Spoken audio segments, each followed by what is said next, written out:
Hi guys, let's talk about epilepsy and seizure disorder today. So the word seizure comes from Mesopotamia, more than 2000 BC before Christ, when they used to use this term for people who they think are possessed. The word literally means to be under hold or to be under a spell or possessed. It's not that. We know that now, since our understanding has improved quite a bit since then. But to understand it a little better, let's first try to understand our brain a little better. Like, our brain is this massive structure in a very compact light space. Like, it has some 100 billion nerve cells, and each nerve cell is connected to the other with something around 9,000 neurons or connections, just like the wirings. So you can compare it like the wiring system in your house, like the circuits. So the electric current is not there. It's more like a chemical current with sodium, potassium and stuff running this circuit.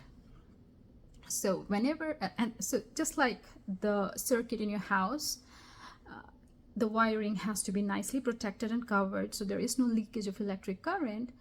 In a very similar way, nature has provided this covering around the connections called the myelin sheath, which is basically a protein substance that prevents any leakage of electricity, or in our case, any discharges, chemical discharges that cause the current to flow. If there is any discharge happens abnormally, then somebody gets a seizure. So it's so simple to get it. Like, if there is a breach in this covering or a cell, or even the channels that conduct the sodium, potassium and all the chemicals that help in the passage of this current between the cells, then we get a seizure. So it's so simple. So if you get a trauma or a stroke or an infection, you can have a damage to any of these, and then that can cause a seizure. Now, if you get more than 2 unprovoked seizures, then we call it epilepsy. So unprovoked is like when you are not provoked, like it's you're not low on sugar, or you have taken too much alcohol, done some drugs, stuff like that, that can cause seizures to happen. If you're not doing any of those and still you're getting these unprovoked episodes, more than 2, we call it epilepsy, and we start treating with medications, which we call as anti-epileptic medications.